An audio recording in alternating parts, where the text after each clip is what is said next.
विधि विधान और वैदिक मंत्रोच्चार के साथ खुले बद्रीनाथ धाम के कपाट। हजारों भक्तों ने इस पावन पल के बने साक्षी। सीएम धामी ने श्रद्धालुओं को दी शुभकामनाएं।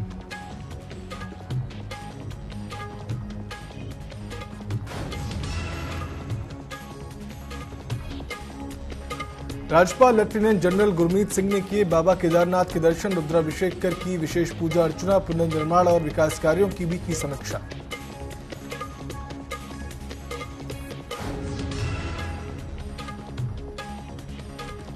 ऋषिकेश में बढ़ाए गए पंजीकरण काउंटर। कलेक्टर ने ट्रांजिट कैंप और आईएसबीटी पहुंचकर यात्रा व्यवस्थाओं का लिया जायजा। अधिकारियों को दिए आवश्यक निर्देश।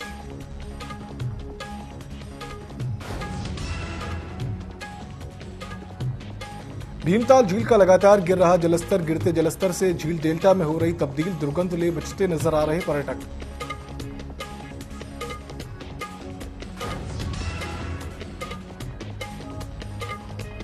उत्तराखंड की 7 साल की हर्षिका का हुनर देखकर चौंके लोग। योग और जिम्नास्टिक में अपने खतरनाक करतबों से बनाई पहचान।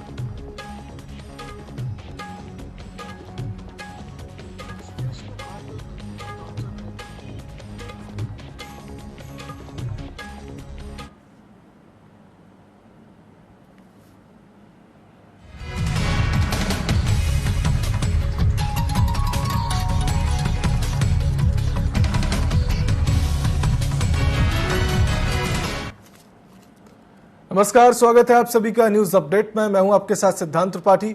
रुक करते हैं खबरों की ओर, जहां मसूरी में नगर निकाय चुनाव को लेकर कांग्रेस कार्यकर्ताओं की ओर से कांग्रेस भवन में बैठक की गई है। इस मौके पर कांग्रेस प्रत्याशी ज्योत सिंह गुनसोला ने सभी कार्यकर्ताओं को एकजुट होकर आगामी चुनाव के लिए तैयार होने का आह्वान किया है। साथ ही कांग्रेस कार्यकर्ताओं से घर घर जाकर कांग्रेस की रीति नीति के बारे में बताने के साथ बूथों को मजबूत करने की बात कही है। मसूरी शहर कांग्रेस अध्यक्ष अमित गुप्ता ने कहा कि नगर निकाय चुनाव को लेकर कांग्रेस पार्टी ने तैयारियां शुरू कर दी हैं। जो लोग नगर पालिका का चुनाव लड़ना चाहते हैं उनके आवेदन लिए जा रहे हैं और पार्टी की कोर कमेटी प्रत्याशी के चयन को लेकर निर्णय लेगी।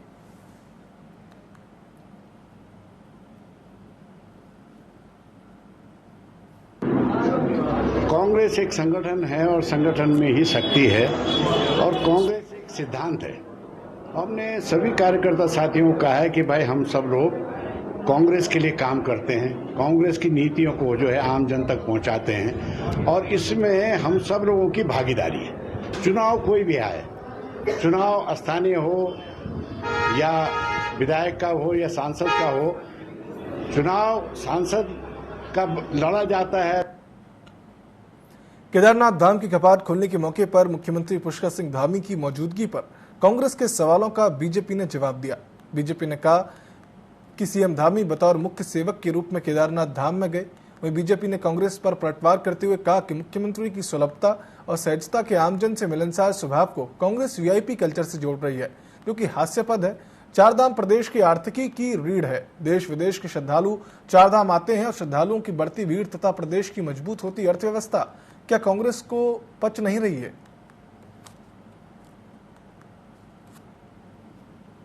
प्रदेशों से यहाँ श्रद्धालु आएंगे और प्रदेश का मुख्यमंत्री अगर उनका स्वागत नहीं करेगा इस यात्रा पे, तो मुझे लगता है कि बड़ा गलत उनका बयान है। अगर विपक्ष इस तरह की बातें कर रहा है, प्रदेश के मुख्यमंत्री जी का दायित्व बनता है तमाम जितने हमारे श्रद्धालु यहाँ पहुंच रहे हैं उनकी व्यवस्थाओं का ध्यान रखना और उनका स्वागत करना। इसीलिए प्रथम दिन जिस दिन कपाट खुले उस दिन मुख्यमंत्री जी का रहना अनिवार्य है, क्योंकि श्रद्धालु जब वहां पहुंचते हैं तो उनका स्वागत कौन करेगा?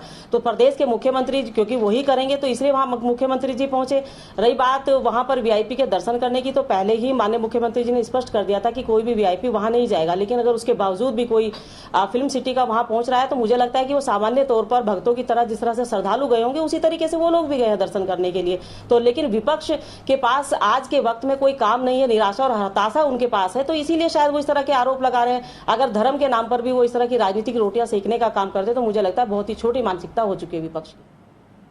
उत्तराखंड में चारधाम यात्रा की शुरुआत हो चुकी है। शुक्रवार को केदारनाथ धाम, गंगोत्री और यमुनोत्री तीनों धामों के कपाट विधि विधान और मंत्रोच्चारण के साथ श्रद्धालुओं के लिए खोल दिए गए।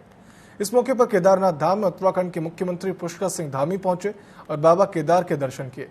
उत्तराखंड कांग्रेस अध्यक्ष करण माहरा ने प्रदेशवासियों को केदारनाथ ज्योतिर्लिंग के कपाट खुलने पर हार्दिक बधाई दी है। इसके साथ ही पहले दिन वीआईपी दर्शन पर रोक के बावजूद कम धामी के पहुंचने पर आपत्ति भी जताई गई। देखिए, नियम अगर मंदिर के हैं तो सबके लिए एक होने चाहिए। आप अन्य लोगों को रोक रहे हो, आप खुद जा रहे हो, तो ये ठीक परिपाटी नहीं है। वैसे भी मंदिर का मामला था, इसमें तो कोई हमारे शंकराचार्य जी को भी भेजा जा सकता था, जो अधिष्ठा होते हैं, जो इसी काम में जिनका जीवन रहता, किसी साधु संत, किसी महात्मा से भी उद्घाटन कराया जा सकता था। तो ये बचना चाहिए था। जब आप वीआईपी को रोक रहे हो तो आपको स्वयं भी आप वीआईपी हैं, तो आपको इस चीज़ का ध्यान रखना चाहिए था, जो नहीं हुआ। वैसे भी बीजेपी इस चीज़ में माहिर है। गर्भगृह के कानून जब प्रधानमंत्री तोड़ सकता है तो अपनी बात से तो हमारे मुख्यमंत्री भी पलट सकते हैं, तो कोई नई बात नहीं बीजेपी। देहरादून की स्मार्ट सिटी के कामों को लेकर अब भाजपा के विधायक ही सवाल उठा रहे हैं। कुछ दिन पहले जहां भाजपा के विधायक खजान दास ने सवाल उठाया और सीएम धामी को पत्र लिखा, वहीं भाजपा विधायक विनोद चमोली का कहना है कि स्मार्ट सिटी के कामों को लेकर पहले से ही सवाल उठ रहे हैं और जिस तरह से काम होना चाहिए था वैसा काम नहीं हो पाया। इसमें कोई शक नहीं है कि काम को सही तरीके से नहीं किया गया।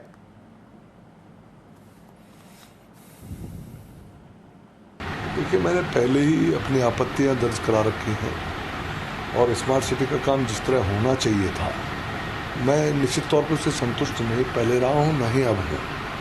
आई बात सही है कि जब इन्वेस्टर समिट हुआ और बाद में स्मार्ट सिटी का काम सरकार ने अपने हाथ में लिया, तो उसके बाद कुछ सुधार हुए हैं और कुछ चीज़ें बेहतर हुई हैं, लेकिन जितना होना चाहिए था वो नहीं हो पाया क्योंकि उसकी शुरुआत ही गलत हो गई, उसको ठीक ढंग से हैंडल नहीं किया गया। उत्तराखंड के राज्यपाल लेफ्टिनेंट जनरल गुरमीत सिंह सैनी बद्रीनाथ धाम पहुंचे।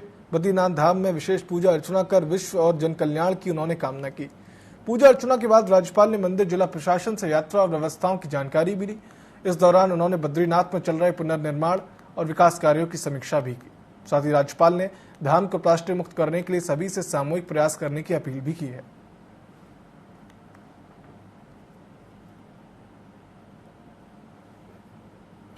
प्रभु से यही अर्चना, पूजा, अरदास है कि आपकी यात्रा मंगलमय हो, भगवान आपको आशीर्वाद दे और आपके जीवन में सुख, समृद्धि और शांति लाए।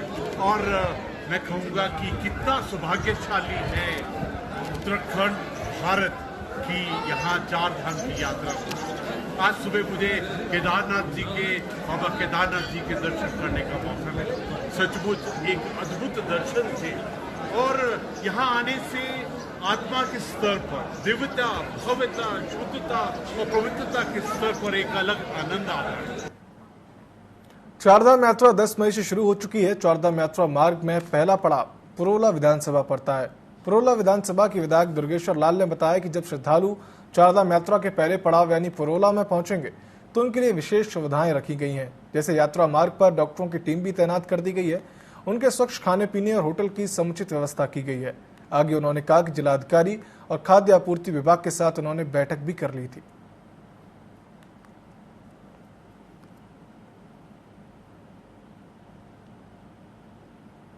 जो चारधाम यात्रा की बात है, चारधाम यात्रा हमारे लिए महत्वपूर्ण स्थान रखती है और क्योंकि उत्तराखंड जो अपने आप में देवभूमि है, तो इस देवभूमि में हम जो है लोगों का स्वागत और अभिनंदन करते हैं। हम लोग जो बाहर से श्रद्धालु लोग आ रहे हैं, क्योंकि चारधाम यात्रा में सबसे पहला जो पड़ाव है वो मेरी विधानसभा से होते हुए जाता है, डामटा होते हुए आपके नौगांव, बड़कोट, यमुनोत्री का प्रथम पड़ाव है। उसके बाद जो अन्य तीर्थ स्थल पे जाते हैं, तो उसके लिए पूरी सरकार जो मुस्तैद है और पिछले जो पूर्ववर्ती जो यात्राएं हैं उससे हम कोशिश करेंगे कि उसको और इम्प्रूवमेंट हो, जो कमियां रही उसको। रुद्रपुर एएनटीएफ यूनिट और रामपुरा पुलिस ने संयुक्त कार्रवाई करते हुए चरस तस्कर को गिरफ्तार किया है। तस्कर के कब्जे से 1 किलो से अधिक चरस बरामद की गई है। एसपी मनोज कत्याल ने बताया कि रामपुर रोड पर झा कॉलेज के पास चेकिंग की जा रही थी। इस दौरान एक बाइक सवार पुलिस को देखकर भागने लगा। पुलिस ने उसे घेराबंदी कर पकड़ लिया। उसके पास से 1 किलो 10 ग्राम चरस बरामद किया गया है। पुलिस ने आरोपी को गिरफ्तार कर लिया है।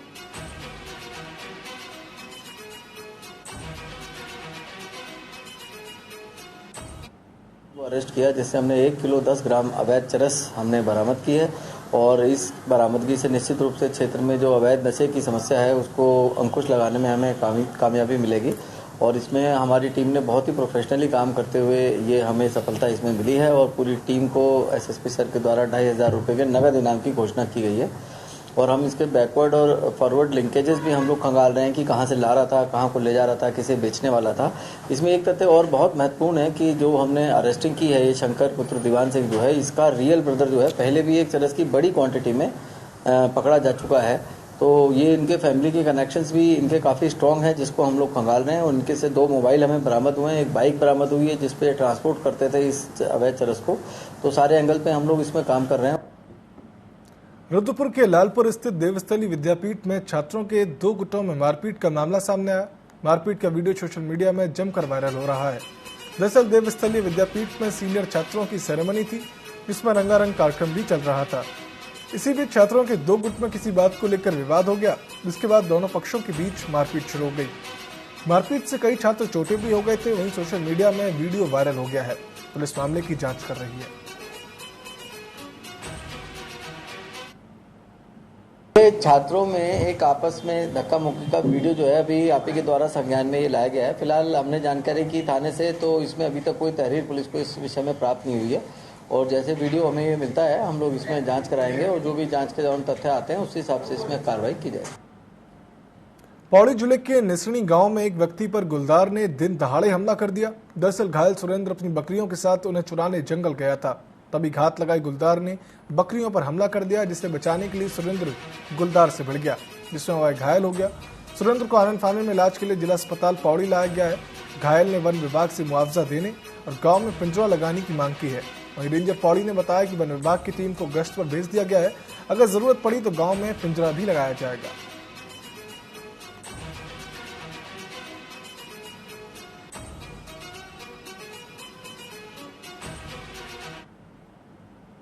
सर मैं सुबह बकरी के साथ गया था जंगल में और बकरी चुकाते समय सर गुलदार आया। गुलदार सर अटैक किया बकरी पे। मैं पत्थर फेंक रहा था और गुलदार ने अटैक कर दिया सर। हाँ जी 108 में पौड़ी आया सर और उपचार कर चल रहा है सर। ये घटना जो है जब सूचना मिली हमारे स्टाफ को मिली है, स्टाफ ने मुझे बताया तो मतलब हमने अपनी टीम जो है वहाँ के लिए निसणी गाँव के लिए रवाना की। लेकिन वहाँ पे उनसे मैसेज हुआ प्राप्त कि उसको 108 में यहाँ हॉस्पिटल ला रहे हैं, तो हमारी टीम जो है हॉस्पिटल में पहुँच गई है। आगे की मतलब जो इनको मुआवजा दिया जाता है वो उसकी कार्रवाई की जाएगी। मेडिकल के अनुसार इनको मुआवजे के धनराशि से आवंटन की जाएगी। उधम सिंह नगर के अलग अलग थाना क्षेत्र में पिछले 24 घंटे में 3 लोगों की मौत का मामला सामने आया। पहला मामला किच्चा कोतवाली क्षेत्र का है, जहां पर अज्ञात वाहन की टक्कर से वृद्ध महिला की मौत हो गई। दूसरा मामला पुलबट्टा थाना क्षेत्र का है, जहां एक युवक ने होटल में फांसी लगाकर खुदकुशी कर ली। वहीं तीसरा मामला ट्रांजिट कैंप थाना क्षेत्र के रविंद्र नगर का है, जहां एक युवक ने अपने ही घर में फांसी लगाकर खुदकुशी कर ली है। पुलिस ने तीनों ही मृतकों के शव को कब्जे में लेकर पोस्टमार्टम के लिए भेजा है और घटना के कारणों की जांच शुरू कर दी है।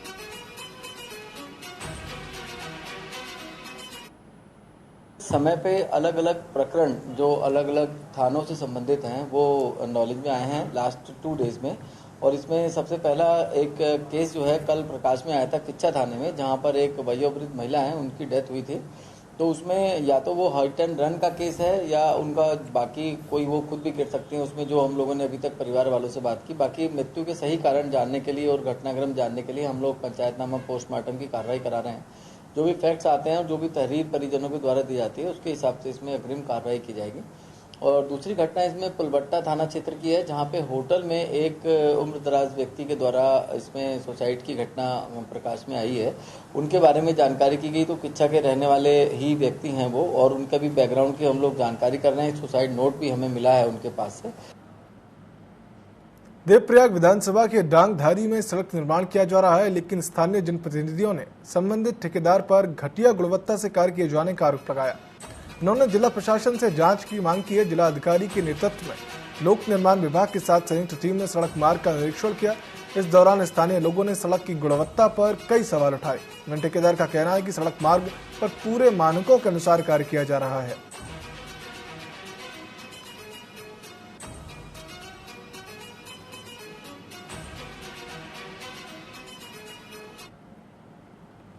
यहाँ पे जो है ये धारी ढूंढसे मार्ग है, इसमें पीसी वर्क का कार्य गतिमान है।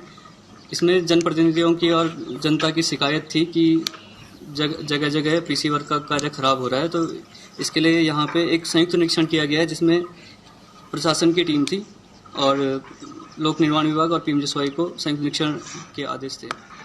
तो इसमें दरअसल ये देखा गया है कि लगभग अधिकांश जगह पे जो नाली है, नाली नहीं बनाई गई, इस वजह से प्रॉब्लम आ रही है। स्थानीय जनता को लगा कि इसमें नियमों को ताक पर रखकर ये पेंटिंग की जा रही है, लेकिन जब लोगों ने यहाँ पर शिकायत की, अधिशासी अभियंता कीर्तिनगर यहाँ पर आए, लेकिन उसके बावजूद भी सड़क पर अनियमितता पाई जा रही है और इससे लोगों का बड़ा आक्रोश है कि वास्तव में एक्शन के संज्ञान लेने के बावजूद भी सड़क पर नियमों को ताक पर रखा जा रहा है। सही तो हो रहा है, पर थोड़ा बहुत कमियां भी बहुत है। हम ये चाहते हैं कि सही होना चाहिए।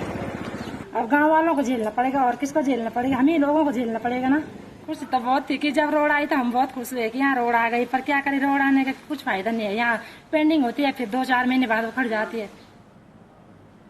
चारधाम यात्रा के तीसरे दिन भी व्यवस्थाओं को लेकर यात्री नाखुश नजर आ रहे हैं। दरअसल यात्रियों को दिक्कतों का सामना न करना पड़े, इसके लिए जिलाधिकारी ने ऋषिकुल मैदान में पंजीकरण के लिए 20 काउंटर और पानी की व्यवस्था भी की, लेकिन 20 काउंटर लगने के बाद भी पंजीकरण में 7-8 घंटे लग रहे हैं और लाइन में लगने के दौरान पानी की व्यवस्था से पंडाल से दूर होने की वजह से भी श्रद्धालु नाराज है।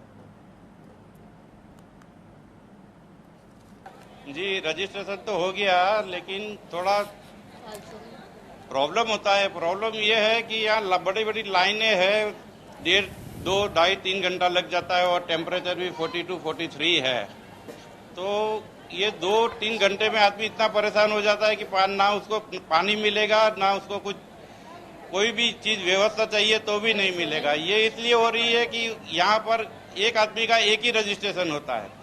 अब वो आदमी अगर कहीं बाहर गया तो उसको फिर से लाइन में फिर से खड़ा रहना पड़ रहा है। पानी का व्यवस्था कहाँ पे है? पानी का व्यवस्था जो इन्होंने किया है वो थोड़ा टेंट से थोड़ा अलग से दूर से किया हुआ है, और जो पानी भी थोड़ा ठंडा होना चाहिए वो ठंडा नहीं है मैडम। भगवान बद्री विशाल के कपाट आम श्रद्धालुओं के लिए खोल दिए गए हैं। भगवान बद्री विशाल के दर्शन करने के लिए हजारों की संख्या में श्रद्धालु लगातार धाम का रुख कर रहे हैं। बद्री केदार मंदिर समिति के अध्यक्ष अजय अजेंद्र ने जानकारी देते हुए बताया कि सूबे की सरकार और बीकेटीसी की ओर से चारधाम यात्रा को सुगम और सुरक्षित बनाने के साथ ही श्रद्धालुओं को अच्छी सुविधा देने के लिए हर संभव प्रयास किया जा रहा है।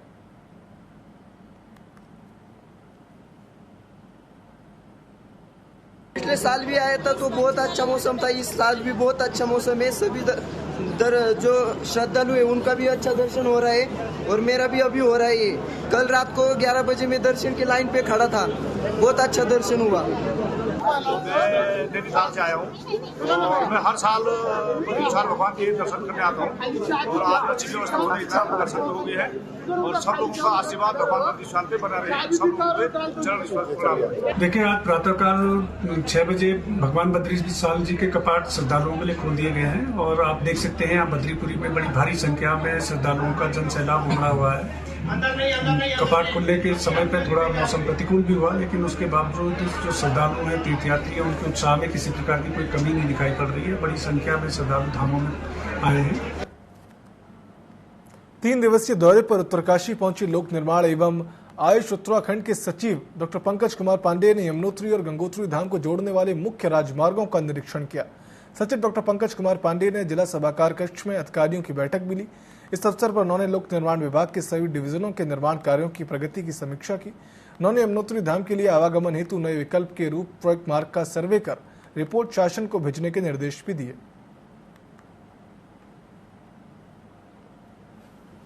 देखा गया मेरे द्वारा तो यमुनोत्री तक की तरफ का जो सड़क है वो काफी अच्छी स्थिति में है और इधर गंगोत्री की तरफ उत्तरकाशी से आगे थोड़ा बीच में इश्यूज है, बाकी पूरा कवर किया जा चुका है। उसमें वाइडनिंग का काम अभी स्टार्ट होना है, उस पर हम लोगों ने भी डिस्कशन किया। फॉरेस्ट के लोग भी थे, बीआरओ के भी लोग थे, बहुत जल्दी उस पर काम किया जाएगा। जो मरम्मत होनी है रोड की थोड़ी मोड़ी जगह पे, वो इलेक्शन की वजह से थोड़ी रुकी हुई थी। मेरे द्वारा उनको ये कहा गया है कि उसको इमीडिएटली प्रारंभ कर लें। जो परमिशन चाहिए हम लोग इलेक्शन कमीशन से परमिशन दिला दी जाएगी, कोई इसमें दिक्कत नहीं है। उत्तराखंड में चारधाम यात्रा की शुरुआत हो चुकी है। वहीं ऐसे में कलेक्टर सोनिका के निर्देश पर यात्रियों की सुविधा के लिए ऋषिकेश में पंजीकरण काउंटर बढ़ाए गए हैं। पंजीकरण काउंटर बढ़ाने से यात्रियों को जहां रजिस्ट्रेशन में सहूलियत हो रही है, वहीं काउंटर पर भीड़ भी कम हो गई है। कलेक्टर सोनिका ने ट्रांजिट कैंप और आईएसबीटी पहुंचकर यात्रा व्यवस्थाओं का जायजा लिया। इस दौरान उन्होंने अधिकारियों को व्यवस्थित यात्रा बनाए रखने के भी निर्देश दिए।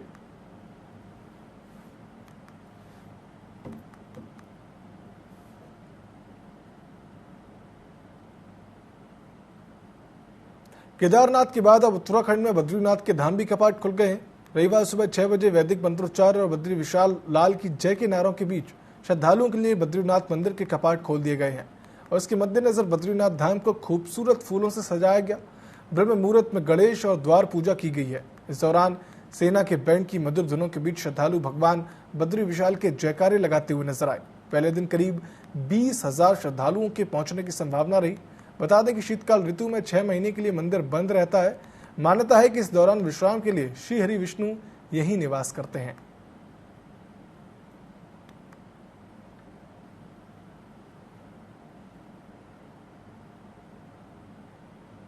उत्तरकाशी शीतकालीन प्रवास मुकवा मार्कंडेपुरी में गंगा सप्तमी के लिए तैयारियां शुरू हो चुकी हैं, जो कई वर्षों से मां गंगा सप्तमी को मनाया जा रहा है। इस वर्ष गंगा सप्तमी में पर्यटन विभाग भी मौजूद रहेगा और तमाम पदाधिकारी भी गंगा सप्तमी में शामिल रहेंगे, जिसमें गंगा सप्तमी में हर वर्ष भारतीय सेवा अपना योगदान हर वर्ष देते आ रही है। इस वर्ष भी अपना पूरा योगदान देते नजर आएंगे वो, और सप्तमी के दौरान सांस्कृतिक प्रोग्राम भी वहां मौजूद रहेंगे।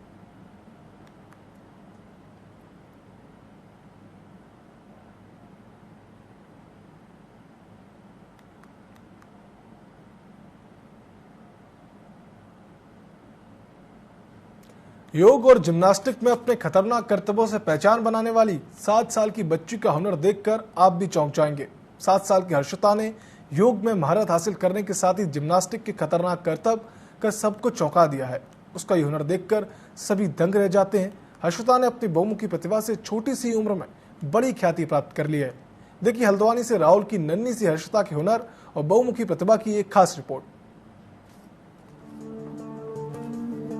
हुनर किसी पहचान का मोहताज नहीं होता और हुनरबाजों की उम्र की कोई सीमा नहीं होती। सालों मेहनत करके भी कुछ लोग वो मुकाम हासिल नहीं कर पाते हैं जो एक नन्ही सी हुनरबाज ने छोटी सी उम्र में हासिल कर दिया। जी हाँ, आज एक ऐसी ही हुनरबाज और बहुमुखी प्रतिभा की धनी नन्ही सी बच्ची से हम आपको मिलाएंगे, जिसने छोटी सी उम्र में ही अपने हुनर से सभी को हैरान कर दिया। और उसके इस हुनर को देख सभी ये कहने को मजबूर हो जाते हैं कि वाह हर्षिका शाबाश। ये मेरा नाम शिवदत्त रिखाड़ी है। ये मेरी पोती है और मुझको बहुत अच्छा लगता है जब ये योगा करती है। जब ये पहले वो लेके आई थी, सीढ़ लेके आई थी, तो इसने सबसे पहले मुझे दिया था और इसको देख कर मुझे बहुत बड़ी खुशी होती है और मैं इसकी भविष्य के लिए बहुत शुभकामनाएं इसको देता हूँ कि ये बहुत आगे बढ़ रही। जिस उम्र में बच्चे चॉकलेट, टॉफी, चिप्स और आइसक्रीम खाने के लिए माता पिता के सामने रोते, जमीन पर लौटते दिखाई देते हैं, उस उम्र में हल्द्वानी की हर्षिका ने अपने नाम रिकॉर्ड के कई कीर्तिमान हासिल कर लिए हैं। जी हाँ, 7 साल की हर्षिका हल्द्वानी की रहने वाली है। बचपन से ही हर्षिका दूसरे बच्चों से कुछ अलग ही थी। जब बच्चे सिर्फ मोबाइल गेम और टीवी तक सिमट कर रह जाते हैं, उस उम्र में हर्षिका योग और जिम्नास्टिक में अपनी पहचान बना चुकी है।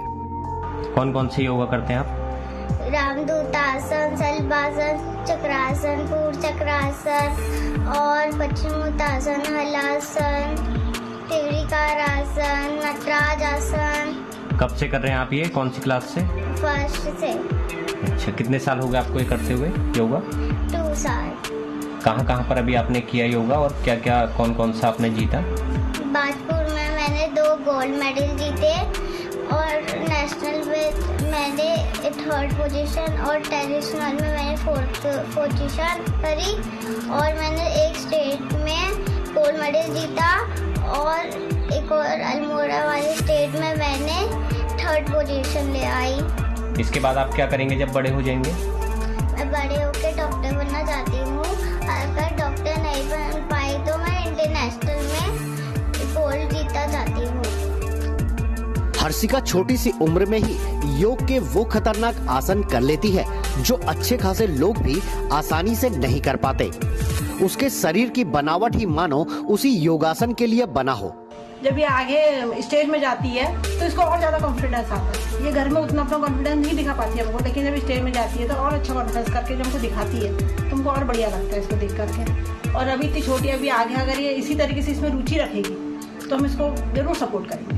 और अभी तो पूरा सपोर्ट इसके पापा का है क्योंकि मैं इतना नहीं जानती योगा के बारे में जितना इसको पापा सिखाते हैं। जिम्नास्टिक वगैरह सर के यहाँ से आते हैं, उसके बाद फिर भी इसको बार बार संडे के दिन वो इस तरीके से उसको पार्क में ले जा करके इसको बैक फ्लिप, फ्रंट फ्लिप इस तरीके से करवाते रहते हैं। तो अभी तो फिलहाल हम चाहते हैं कि आगे ऐसी बढ़ती रहे। पढ़ाई में कैसी? पढ़ाई में भी अच्छी है। पढ़ाई में भी यही कि अभी तक मैं इसको जैसे ही इसको लर्न कराती हूँ सीधे मुझे सुना देती है बस, और क्लास में फर्स्ट आती है। टीचर्स भी अभी उससे बहुत मतलब खुश हैं। टीचर भी कहते हैं कि हाँ, बच्चों से कहते हैं कि आप इसके ऐसा बन के दिखाओ, इस तरीके से। हर्षिका ने पहले योग के कई कठिन आसन करके भी सभी को चौंका दिया था, वहीं अब वो छोटी सी उम्र में ही जिम्नास्टिक भी करने लगी है, जहां उसके खतरनाक करतब देख उसके कोच भी हैरान हैं, क्योंकि हर्षिका को बहुत से आसन और खतरनाक स्टंट किसी ने सिखाए नहीं, बल्कि वो खुद ब खुद ऐसे खतरनाक करतबों को बेहद ही आसानी से कर लेती है। मेरी एकेडमी है खुद की, action world gymnastic and advance yoga fitness करके। तो मेरे वहाँ 25 बच्चे हैं, 25 to 30 बच्चे हैं। तो हर्षिका इसमें सबसे बेहतर प्रदर्शन करती है। तो जहाँ और लोग होते हैं, जो पेरेंट्स लोग होते हैं, बच्चे उछल कूद करते हैं तो उनको मना किया जाता है, तो उनकी प्रतिभा वहीं दब जाती है। तो पेरेंट्स अगर उनको योगा कराएं तो उनकी प्रतिभा वहाँ इस तरीके से निकल के बाहर आ सकती है। अपने बच्चों को हम खुद भी उछल कूद करते हैं तो हर कोई मना करता है, तो अगर हम योगा बच्चों को कराएं तो बच्चों को एक नई गाइडलाइन मिल सकती है, एक नई दिशा मिल सकती है। छोटी सी बच्ची का योग और जिम्नास्टिक के प्रति कैसे बनी रुचि और कैसे बच्ची के अंदर छुपी हुई कला को माता पिता ने और निखारने का किया प्रयास, जानते हैं हर्षिका के पिता से। ये मेरी बेटी हर्षिका रिखाड़ी ने आज तक जो योगा में उपलब्धि प्राप्त की है, इसके लिए मैं बहुत खुश हूँ और मैं उसको उज्जवल भविष्य से आगे शुभकामनाएं देता हूँ और मैं सोचूंगा कि वो बहुत आगे जाए और अपने देश का नाम, अपने उत्तराखंड का नाम रोशन करे। आप कैसे सपोर्ट करते हैं, क्योंकि पढ़ाई में भी अच्छी बताया आपने, फर्स्ट चाहिए वो? मैं हर्षिका को बहुत सपोर्ट करता हूँ। जब मैं ऑफिस से आता हूँ तो मैं सीधे इसको जिम्नास्टिक लेके जाता हूँ।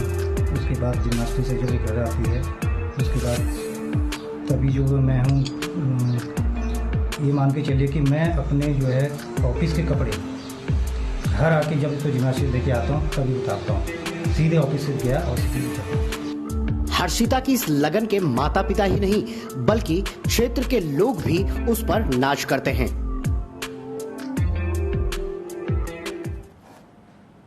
न्यूज अपडेट में फिलहाल इतना ही। आप देखते रहिए TV24। नमस्कार।